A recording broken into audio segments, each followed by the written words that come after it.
assault, promoting prostitution, making and selling drugs, stalking, custodial sexual misconduct.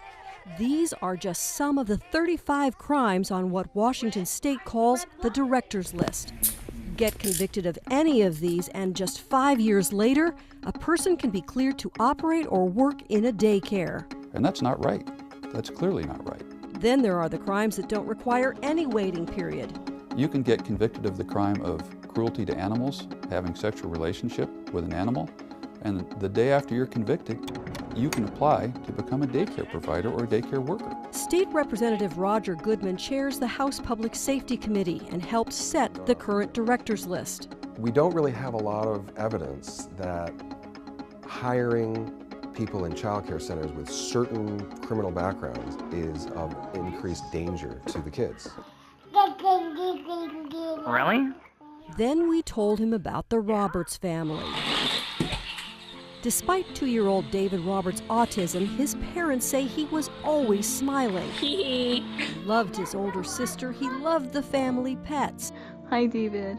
David just loved life. Oh, yay! He's one of the happiest kids ever. January 18th, 2013, David suddenly lost consciousness about 5 p.m. while at daycare. Terrified. I was terrified. Shayna and Brian Roberts raced to the Oak Harbor daycare to find their son lying in the back of an ambulance, unresponsive. I was just trying to wake him up, saying, David, I'm here, Mommy's here, wake up. David, wake up. And he wasn't responding. David was airlifted to Harborview. He never woke up. And I don't know what he felt, but I know that he's gone. And I just hope that he knows that we were there. A huge part of our heart is missing. According to documents obtained by the problem solvers from the state's Department of Early Learning, David died of an inflicted head injury. Those records refer to a medical child abuse expert's report saying the injury was caused by an adult and ruled out any injury to the child prior to entering the provider's home. The provider is the daycare. The 2 people watching the children that day were the owner and her husband. DEL adds it would have revoked their license, except the couple moved out of state. And then the Roberts learned the husband of the daycare owner has a criminal record. I felt betrayed. I was angry. I was betrayed.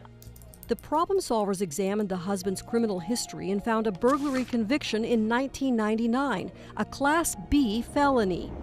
That same year, an arrest for malicious mischief, and as part of a diversion agreement, he had to complete an anger management program. But it's not. The Roberts were stunned. They had specifically checked out the daycare before ever placing David there, and were told everyone had cleared their background checks. To me, clear means nothing there. Clear is transparent. Clear is nothing. But the state records the Roberts never saw show the husband checked yes in the section asking about a felony conviction. And per state law, the agency granted him permission to work in the home with unsupervised access to the children. And this is the outfit that he was wearing. You can't join the military if you've had a felony. You can't vote. You can't own a firearm. But I guess they feel like they can watch our children. We are not naming the daycare owners because no one has been arrested or charged with a crime. In repeated phone calls, Island County Sheriff's Detective Ed Wallace tells me that short staffing has delayed closure of this case. He adds that several child abuse medical experts tell him that David's injury was inflicted within 4 hours of when he lost consciousness at 5 p.m. David was in the daycare all day long. Somebody killed their child, and nothing's being done about it. And that's why they got us involved in this case. The Roberts also want to change state law that affects who can watch kids in daycare. Yeah.